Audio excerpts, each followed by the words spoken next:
Now it's my pleasure to introduce a colleague of mine that has been a true champion of our faith-based development initiative, and that is our president of our Enterprise Solutions, Jacqueline Wagner. Jacqueline. Well, thank you, Tim. Good day, everyone, and what a privilege it is to be here with all of you today. It has been so inspiring to see people from different sectors come together to talk about how important it is to build and preserve affordable, thriving communities. Enterprise's focus is on expanding the housing supply, advancing racial equity, and building resilience and economic mobility in communities across the country. Partners with faith organizations are so important in this work, and they have been part of the DNA of Enterprise since our founding. Over 40 years ago, 3 women who were members of the Church of Savior in Washington, D.C., encouraged our founder, Jim Rouse, to help the ministry with the purchase of 2 apartment buildings and work to repair them and create long-term affordable housing opportunities that exist to this very day at Jubilee Housing. In 2006, we officially launched our faith-based development initiative under my colleague, David Bowers' visionary leadership. He is a true champion for good. Today, our faith-based development initiative operates in 9 communities across the country, with thousands of affordable homes being created and many thousands more in the pipeline. Houses of worship play such an important role in meeting community needs, and we are so proud to collaborate with more than 100 faith partners around the country, bringing our platform and our development experience to the table to support this effort. I want to extend a special thank you to our sustaining sponsor, Wells Fargo. It's my pleasure to now introduce Stacy Spann, Head of Housing Access and Affordability Philanthropy for the Wells Fargo Foundation. The leadership of Stacy and his team has been instrumental in allowing Enterprise to expand the scale and impact of our faith-based development initiative across the country. We are so grateful for Wells Fargo's generous support. Stacy, thank you for joining us for this conversation, and welcome to the platform. Oh, thank you so much, Jacqueline. It's a real privilege and honor to be part of the extended Enterprise family and to be on with you all virtually today. I want to give a quick word of thanks to the entire Enterprise team and in no small part David Bowers, because this is absolutely a visionary initiative, and think about all of the impact that's happening already. So we're just really incredibly proud to be a part of it. And just a quick word or two, at Wells Fargo Foundation, we invest in philanthropic partners, and Enterprise Community Partners is endemic of precisely that caliber. We're trying to align with those partners to make sure that we're strengthening historically marginalized communities, and we want to support pathways to economic advancement and generational wealth. And within my team, the Housing Access and Affordability focus area, we work with community-centric organizations to pave on-ramps to housing access, because no one, in particular, no child deserves anything less than stable, affordable place to call home. And as we know, housing provides significant foundation for people to thrive. And unfortunately, in our world today, and for some time, there have been cost, equity, and access barriers to this most fundamental need. And yet we still want to try to house folks well and often. And we want to do it without folks being rent or mortgage burdened. And that requires us to strive for true impact outcomes. How many people are we serving? How well are we serving them? And how many are actually better off? And Wells Fargo possesses significant human and financial resources, as we know. But the success of future generations is contingent on the work we're doing with you all and organizations like yours.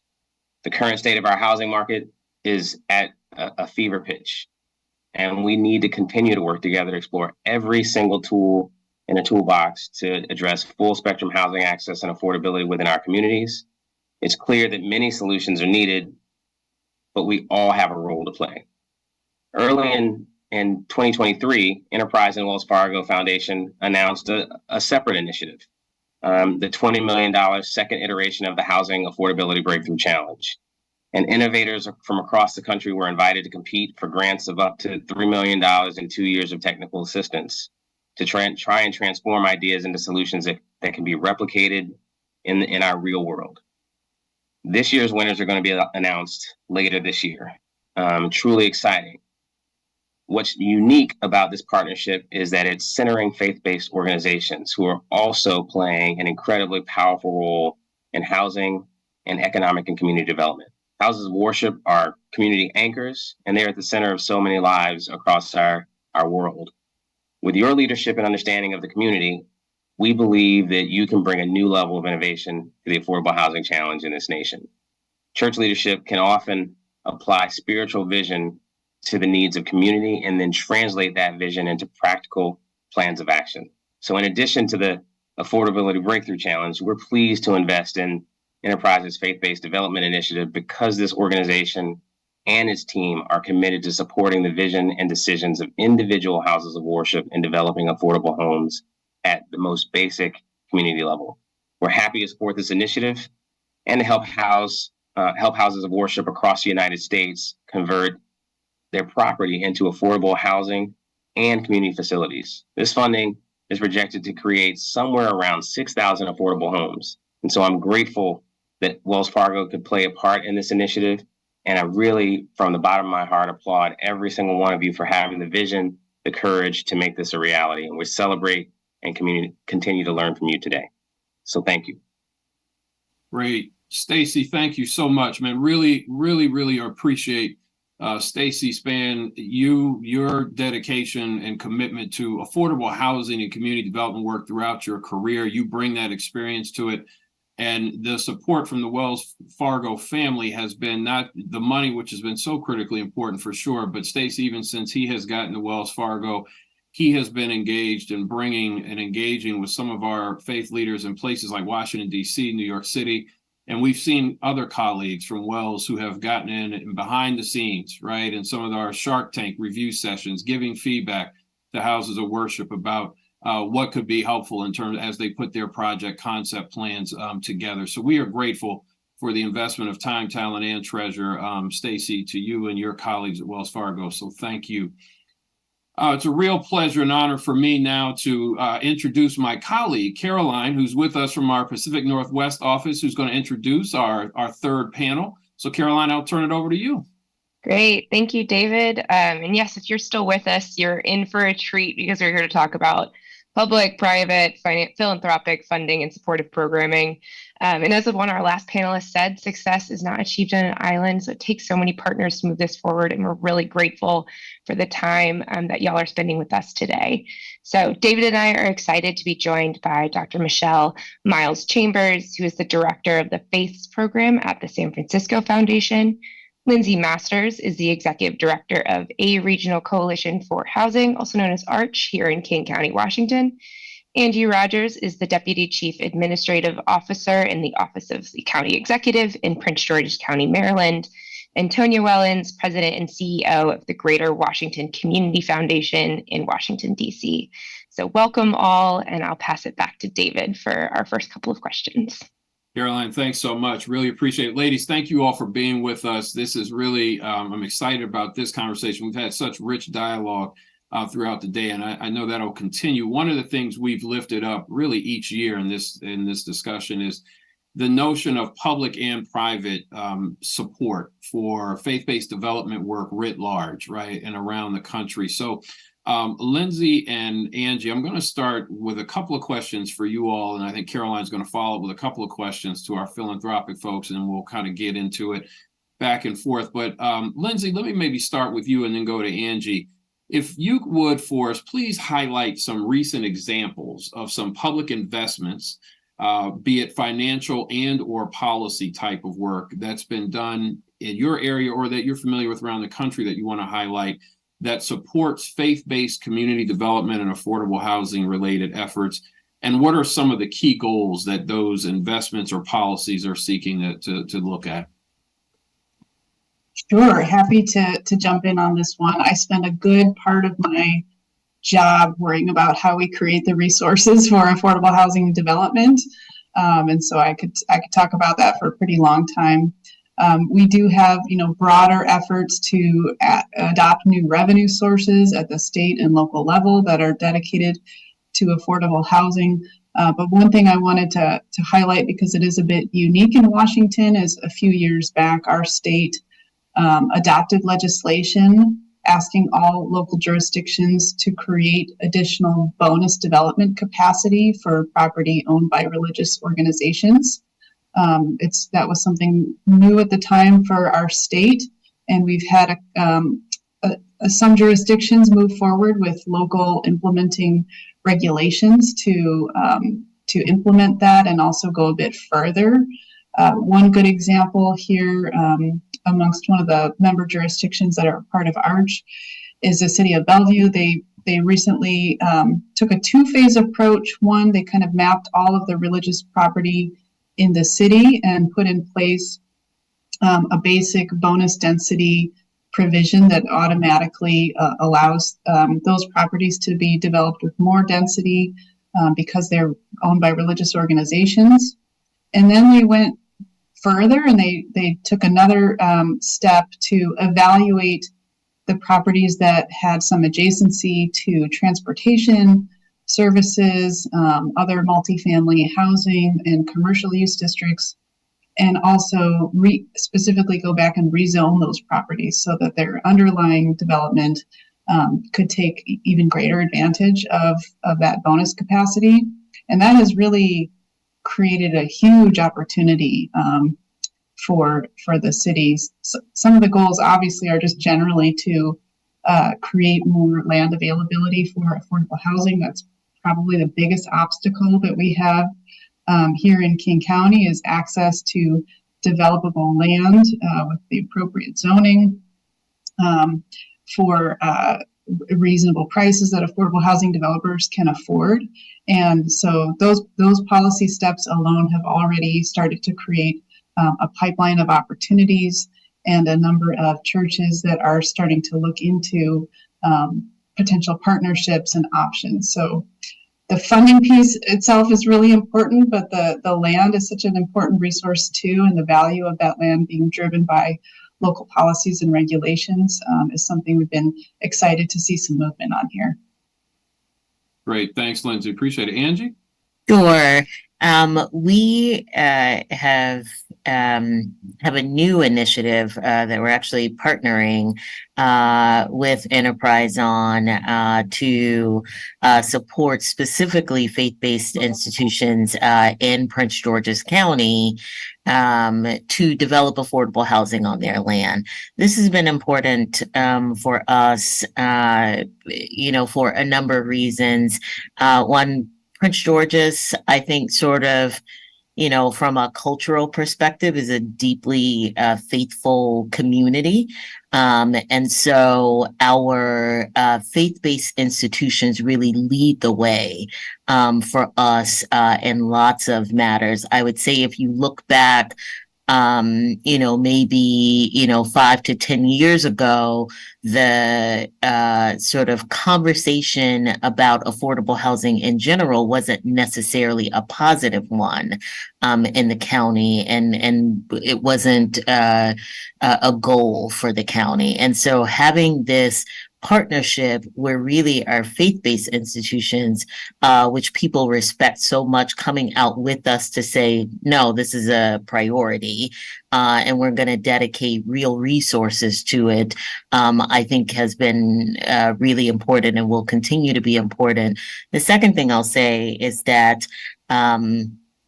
for Prince George's County, where the barriers to development can be really high. The infrastructure barriers, the lack of land values, which I think one of the other panels was talking about. And we have typically used our resources as a county over the past couple of years to sort of get projects over that hurdle, and considering it really a good role for us as a public institution to get projects over those hurdles. I look at this initiative that we're now doing with Enterprise in the same way, in that a big hurdle for institutions that don't have development capacity necessarily internally, that there's kind of a hurdle for them to get to that development work. And so if we can, put some resources forward, sort of add that capacity to get them over that hurdle, then I think that's really important, and that's in line with what we've tried to do sort of generally in our real estate development work. Angie, let me pick up on that. One more question for you and Lindsay before Caroline goes on to our philanthropic partners, and that is the connection between the affordable housing and community facilities development type of work that houses of worship can be involved in, and the linkage to the goals of local jurisdictions. How important is that? Is it taking place? How does it help with the case making for either land use policy changes and or the appropriation of dollars? So Angie, maybe you want to start off, and then we'll go to Lindsay on that. Yeah, I can chime in, because we set a new economic development platform in 2021, part of which was a goal to produce 26,000 new units of housing, 75% of which would be affordable, and to do that by 2030. And the initiative, that we've started, I think will be really grateful if that initiative produces somewhere, along the range of maybe 500 to 1,000 units, right? And so some might say, well, that kind of hits at your goal, but I would argue back to the sort of ancillary effects that having our faith-based institutions out front on this also paves the way for other projects to happen in their communities, and to have an easier sort of bout of it. And so, maybe this discrete effort is 500 to 1,000 units, but they're also sort of setting the stage for something greater to happen in the county that, maybe didn't have, sort of a positive sheen on it before. Great, thanks. Lindsay? Yeah, I agree with everything Angie just said, and would completely agree that the additional community benefits that we can bake into projects with affordable housing absolutely increases the local support and the political support to move the projects forward, and also to invest in the projects. We held some focus groups with a number of elected officials here across many local jurisdictions last year, and that was specifically one of the questions we asked them is, does the inclusion of additional community development spaces and objectives make it more likely that you would be willing to invest dollars into projects with affordable housing? And that was one of the questions that got a unanimous yes to it. So we know that that's the case. And I think to the point Angie was making too, it's also particularly valuable for us to show that partnership with the faith community, because it helps to pave the way for a broader community conversations and support. It's different than a developer just coming in to a community they don't have ties to and saying, we want to build something here. It sets up the community conversation in a completely different way, and elected officials also really appreciate that. Great, thank you. Yep. We can start with Michelle for this next question. And Angie just talked about partnerships to get faith-based organizations over that hurdle. So what does this look like from your perspective? Could you describe some examples of investments or programs by philanthropic organizations to support faith-based development related efforts? Sure. Well, let me just say thank you for inviting me to the panel. I'm in the San Francisco Bay Area on unceded and occupied land for the Ohlone tribe. So I just wanted to acknowledge that. And it is Native American Heritage Fund. So really what we have been seeing in the San Francisco Bay Area really is I would get a call saying, hey, I've signed this contract with this developer and I think I need some legal advice. And I'm like, so did you sign the contract? We'll definitely provide you with some legal advice. We'll, provide the resources for you to go talk to someone. I said, but when did you sign? Why is it that now you're contacting someone prior to, signing or after signing? And so we found that over and over again, folks had already signed away their property. There were no developer fees for the FBO for the House of Worship. There was no fees for renegotiation after the 30-year loan was taken back and reserviced and everything. So we actually partnered with Alameda County. This was in 2016. 2016. The county had just completed a huge bond that we were supportive of and was really doing a lot of community outreach and get out the vote to pass that bond. It was a $580 million bond. And we were like, well, we really need to focus on the faith community to really give them the tools to put in their tool belt, or if they wanted to buy a full toolbox, to put in their toolbox to really know how to go into a relationship with a developer, know what to ask for, know what to look for, don't fall into the pit holes. And so we actually partnered up with the county, decided that LISC Bay Area would be the best provider for this. So we actually partnered with LISC to provide a capacity building program for faith-based organizations. Now, the challenge with that is that because it was heavy intense with a 10-month process to really go each step, it was very expensive. So we only were able to do like 15 organizations at a time. And so we thought we need to do something else. And so we actually partnered with another nonprofit organization, with the Glad Tidings Community Development Corporation, which is a CDC of a congregation, to provide these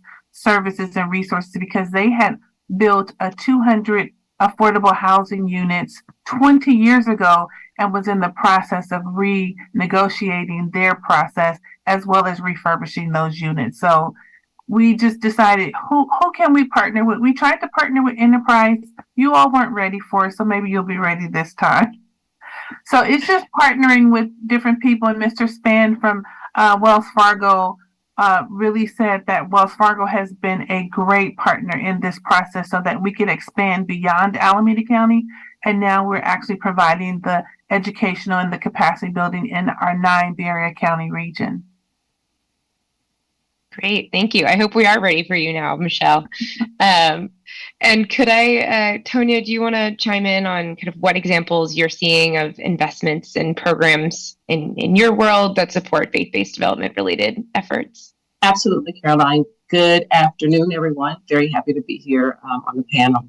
So I think from the Greater Washington Community Foundation's perspective, our participation in this space has evolved over time. Like many community foundations, we have largely, and I would say in the early years, been involved in more direct service work. We make grants to nonprofits who are either doing prevention work, sort of readiness work when it comes to home ownership. But I'd say about 10 years ago, we began to evolve more and more into the space of research and advocacy. We funded a study in 2014 alongside the Urban Institute, which was a broad-based look at the housing needs across socioeconomic levels in Washington, D.C. And then that was kind of the setup for our foundation being more involved in public advocacy around deeply affordable housing. Fast forward just 4 years ago, we launched a partnership to end homelessness, which is a public-private effort. We are working really closely with the Interagency Council on Homelessness to bring to the table philanthropy, landlords, and other actors who care about shaping both the policy and the direct investment aperture for deeply affordable housing. 2019, I think it was, is when we entered the relationship with Enterprise for an impact note, where we made investing in deeply affordable housing an investment option to our donors. And I'm just offering that as a really, I think, unique example.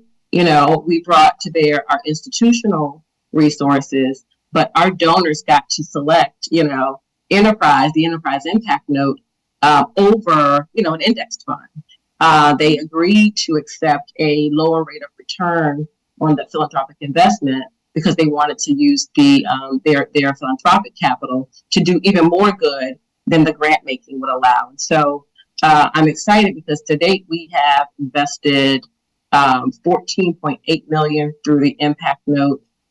It's created created and or preserved 482 units with a very specific focus on 0 to 60 AMI. DC specifically, but the greater Washington region more broadly. Really, really excited about that. And then, of course, there's the partnership that we've entered in now with Enterprise and Prince George's County government to invest in the cohort of faith leaders in building affordable housing on their land.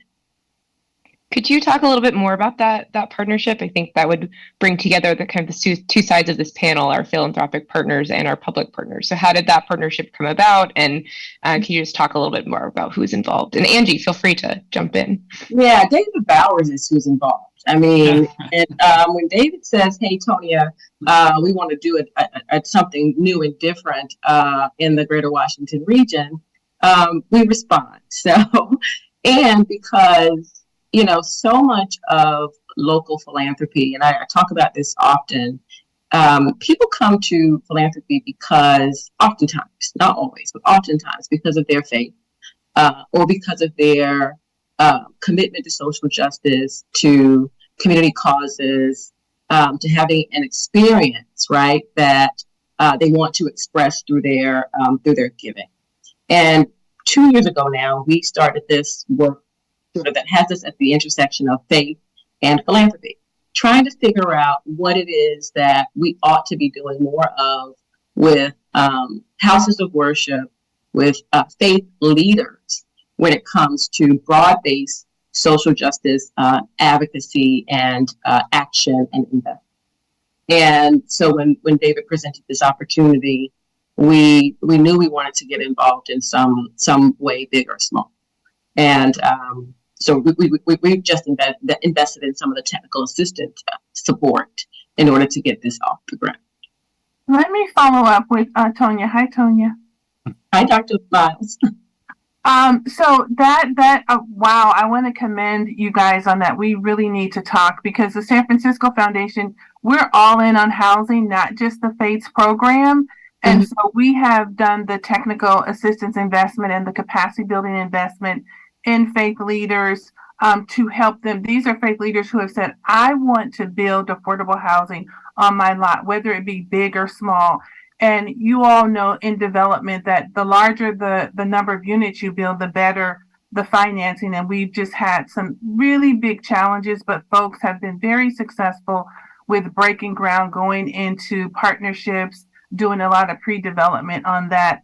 But one of the key things that we found, particularly within the faith community, is it was oftentimes an invisible community and folks didn't think about it when they were talking about advocacy work. So we've been doing a drill down effort around advocacy work to pass policy. So it's not enough for us to just build the affordable housing units.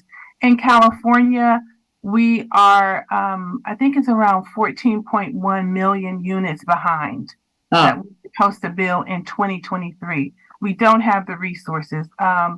So we have to change policy. We have been very successful with passing SB4, and it's particular to California, and that is the governor signed it. It went through the legislation, and that's the Affordable Housing Act on Faith's land, and that is going to bypass the CEQA, which is our environmental issue that's happening in California.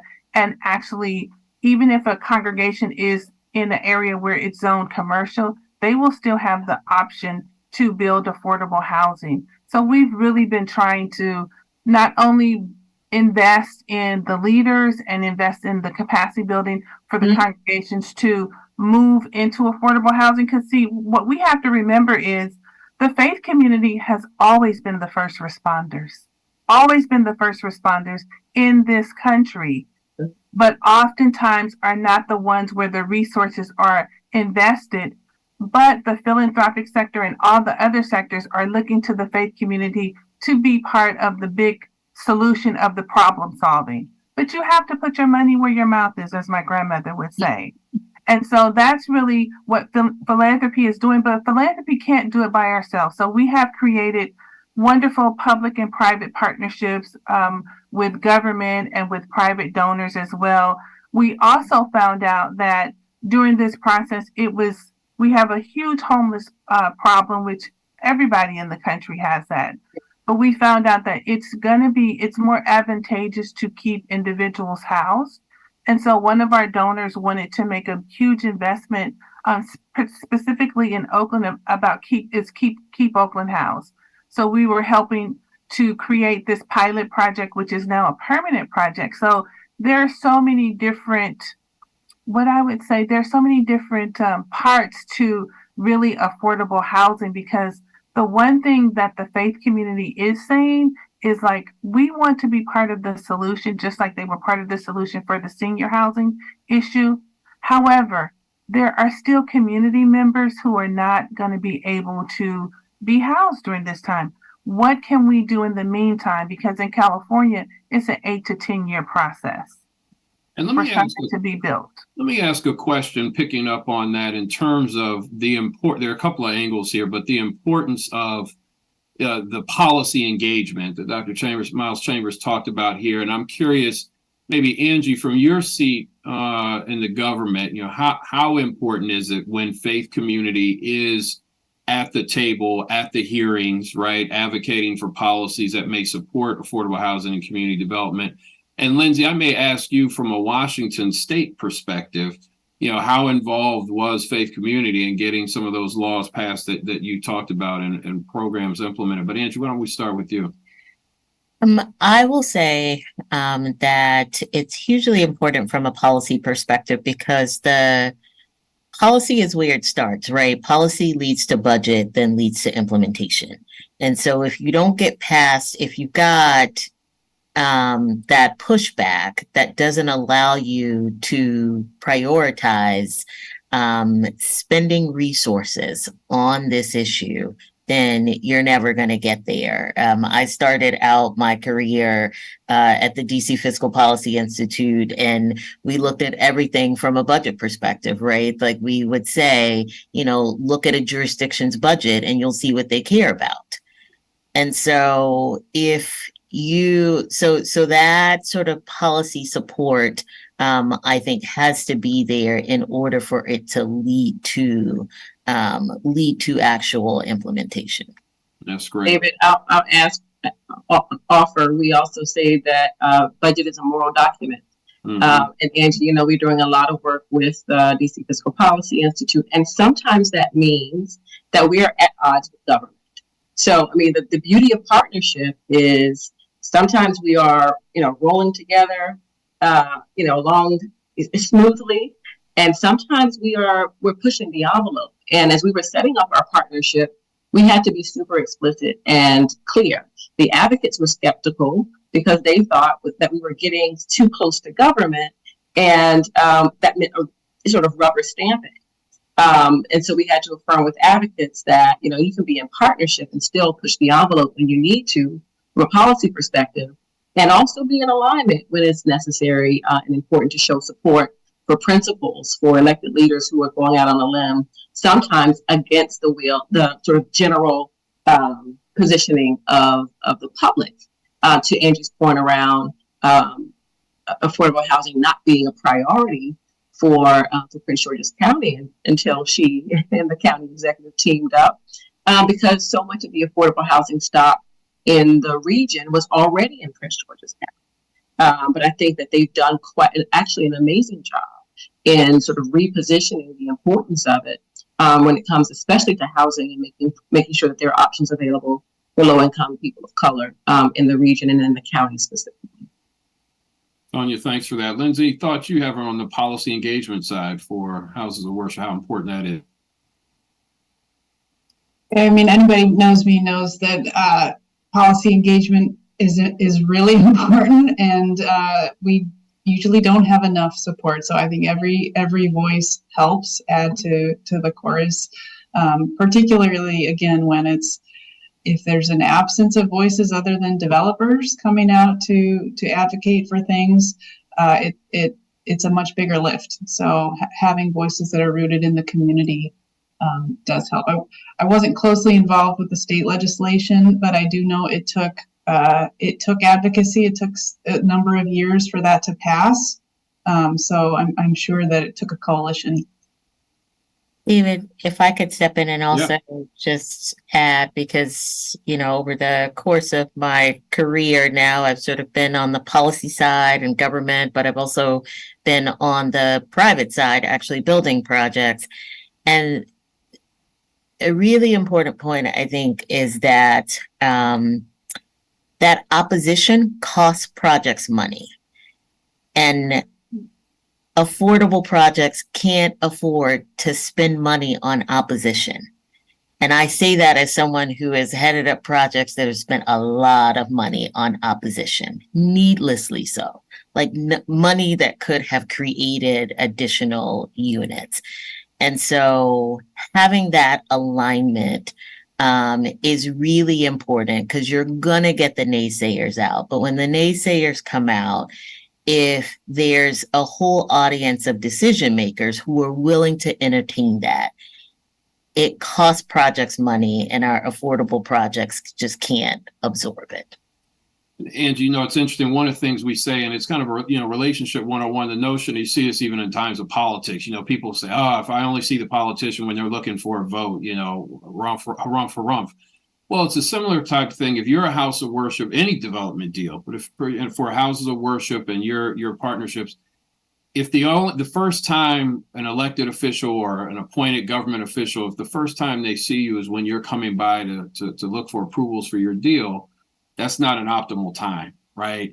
You want to be involved if affordable housing, if affordable childcare, if affordable daycare, health clinics, healthy food options, if all of those things are important, hopefully you're a part of a network. We had folks from the IAF affiliates on earlier. You're a part of some network, whether individually or a network of houses of worship, we're engaging on these issues so that the ecosystem, the infrastructure is there from a dollar standpoint, from a land use policy standpoint, that's there. So, and someone said it earlier, so whether it's for your project or I think Arshad said that on our last panel, right? That the resources and the infrastructure is there to support these just in general. And that's what I call the building it into the code. So hopefully houses of worship will do that. I want to pivot to a question for all of you all around racial equity. And I know Caroline will have a question after this, but Sonia, if we may, I want to actually start with you, but ask all of you to speak to this. When we think about faith-based development, we talk about houses of worship, and we say that any house of worship is welcome to get involved. There are aspects, and we talked about this in terms of one of our goals around racial equity, right? And whether it's in terms of who the house of worship is, who the vendors are, who's being served. And so I'm curious what you all's thoughts are from both philanthropy and from a kind of government standpoint around how racial equity should and can be brought to this conversation, and some of the impact that can be had when we think about racial equity in terms of being intentional of working with the faith community around development.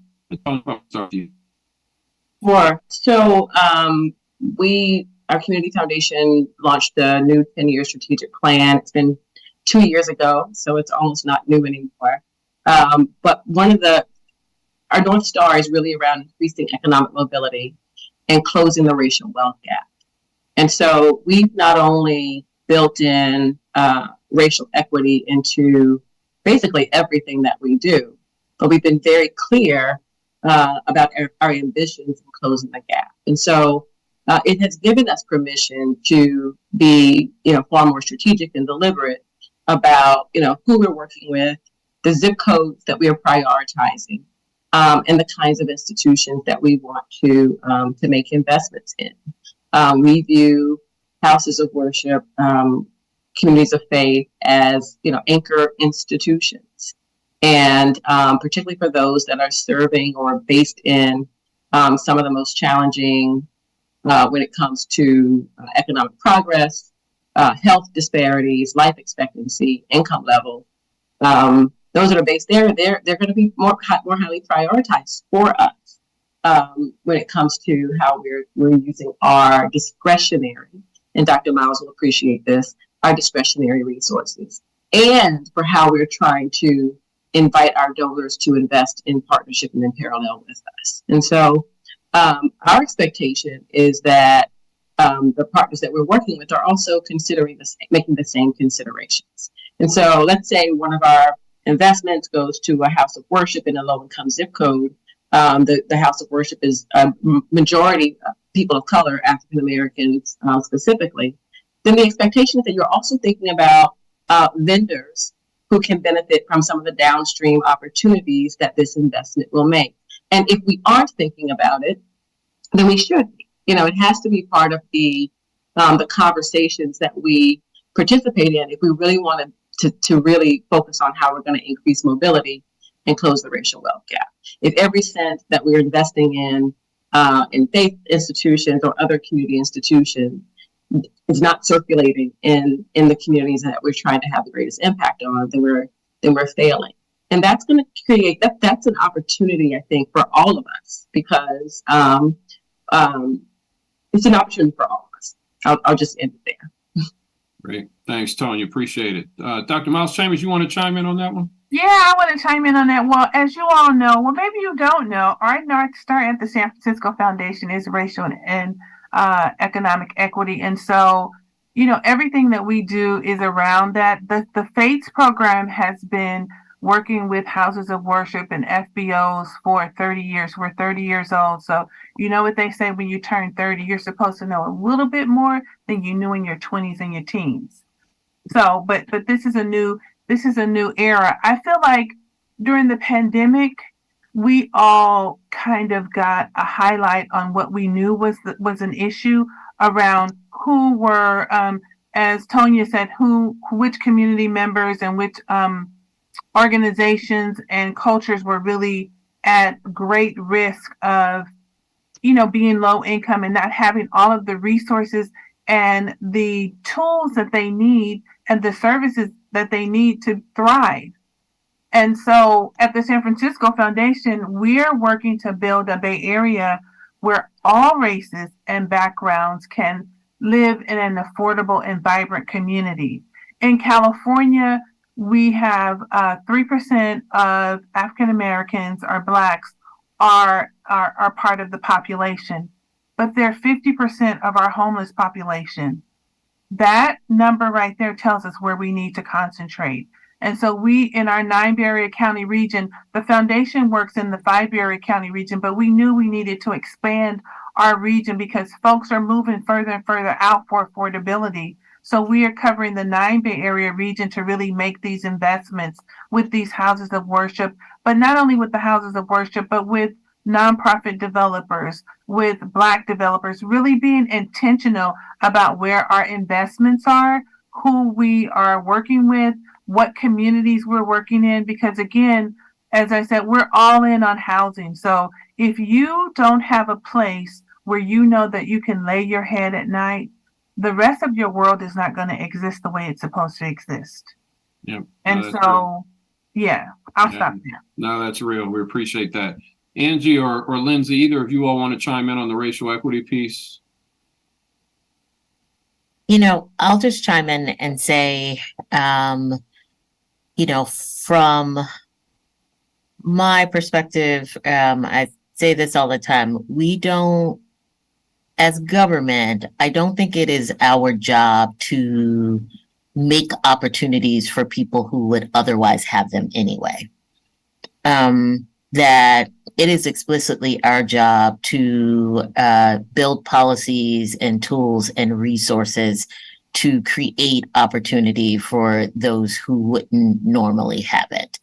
And so we try to approach everything that we do in that way. And I think, we're on this journey that probably lots of institutions are on to make sure that our actual policies sort of line up with that intention.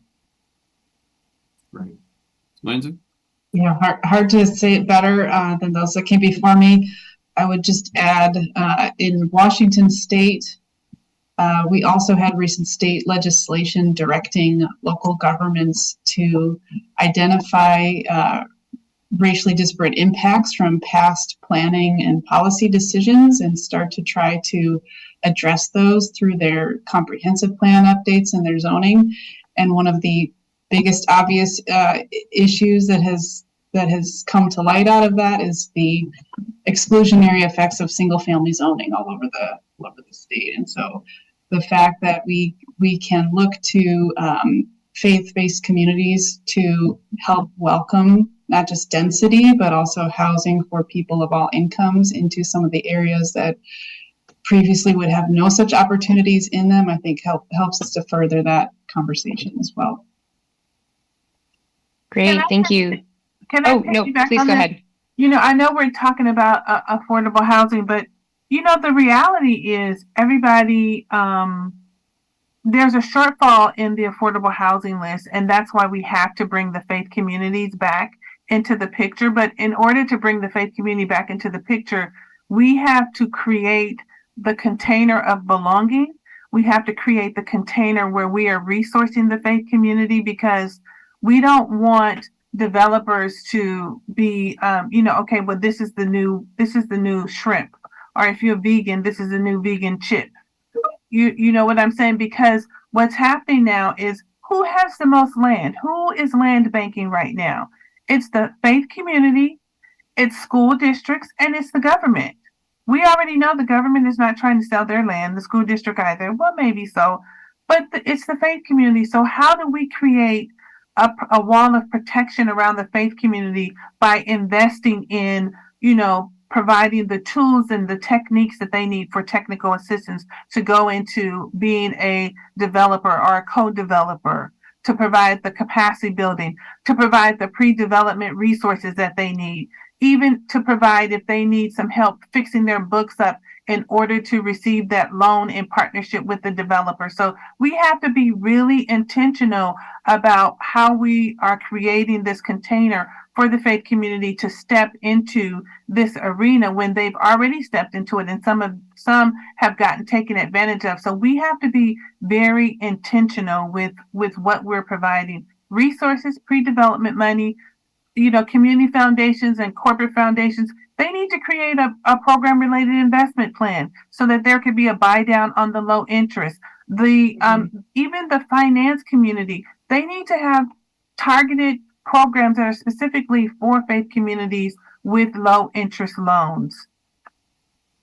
I agree, Dr. House. One of the reasons that we're partnering with Enterprise and the county, Prince George's County specifically, is for that reason alone. I mean, we really think it's important that that we take all the lessons that have been learned over the years and sort of build them into this cohort model that the group is that we're instigating, in order to make sure that faith leaders have all the tools that they need to be successful in transitioning and making their land more available for housing investment. Right. And just talking about lessons learned and kind of moving forward, this might even be our last question about emerging trends. What are you seeing coming down the pike in legislative sessions or in trends in philanthropy? I'll start with Lindsay. I know we talked about changes in Bellevue and their faith-owned land. but I would love to hear if there's any new approaches to supporting faith-based development efforts or new funding sources that you'd like to talk about. Putting me on the spot, yeah. Well, I wish I had more to say on this. I think we've had a lot of pushes in recent years to create new funding. We've had some successes on that front. Seattle just passed, renewed their housing levy. We're able to triple that. That's going to be a significant new resource for affordable housing development in Seattle. But it's also, I think, a time where at this state level, it's going to be increasingly difficult for us to get new revenue measures adopted, which is all to say it's really important not to let our foot off the gas with the advocacy and continuing to. It's a multi-year effort to try to get some of these policies through. We have seen also private sector investment play a factor as well, but I think even in some of those arenas, times are more difficult. The terms that are being set for some of those investments has gotten a little more challenging. So, but again, we don't give up. We keep pushing and we keep advocating. Tonya, Angie, Dr. Chambers, we got our 90-second warning from our folks behind the veil. So wanted to see if you all have a quick thought on trends, that question that Caroline asked. Angie, maybe we go to you. Yeah, I'll just say that this isn't necessarily a trends answer, but the sort of proof in the pudding for me for the efforts that we're making is, do we get projects that show up to both state and county funding processes and they're ready and they're competitive? Because that's the whole point. The point is to get these projects to the point where they can compete in those processes and sort of rise above other projects in the state. So that's sort of what we're looking forward to. Great. Thanks, Angie. Tonya? I think the panelists have said it all. I'm just really committed to make sure that we're able to bring more philanthropic capital to the table as well. Grateful for that. And Dr. Miles Chambers, you have to get the last word on this panel because well, you mentioned the idea of the PRI and low interest loans and kind of put out a charge to your brethren and sisterin in philanthropy. So we're going to give you the last word. Well, I appreciate that. Well, so California is on fire because, again, we have to do the advocacy. Tonya explained that, you can still be in partnership but not be in agreement. That's the family way anyway. So we have several bonds on the measure for November. The ACA bond, which is going to bring in an additional $25.4 billion in affordable housing bonds. That's because the faith community was doing advocacy work, working with other power building networks. We also have the first of its kind in the country, the Bay Area Housing Finance Authority. They have a bond measure to lower our threshold from 2/3 to 55% so that it can be easier to pass a affordable housing bond. Also, we have a California rent control measure on the ballot too. So we are on fire with exercising our power in the way that we should. So keep the investments coming because it's worth it. Dr. Miles Chambers, a great word, and I really appreciate you saying that. Thanks to Caroline, my co-moderator on this. And I wanted to say a last quick word. One, I hope everyone was hearing about the kind of the different investments coming from both public and private side, the logic behind them, and the sense of return, the different types of return on investment people are seeing. And I really want to pick up real quick. Dr. Miles Chambers mentioned the piece about with LISC and enterprise not being ready at the time. It's an interesting thing. We talked about building an enterprise program while nurturing a movement that includes but is not limited to enterprise. And so the beauty of this movement, as I mentioned this earlier today, no one group can do it all. And interestingly, when LISC got chosen to run that piece in Alameda County, we talked to them later on about lessons we had learned from our experiences. And so there's got to be a collaborative spirit that is focused on, first and foremost, how are we impacting the lives of people, right? It's not about, my banner, my program, this, that. It's about ultimately how do we all work together to try to have the most impact in the lives of people. So, ladies, thank you all so much. Caroline, thank you. Really appreciate it.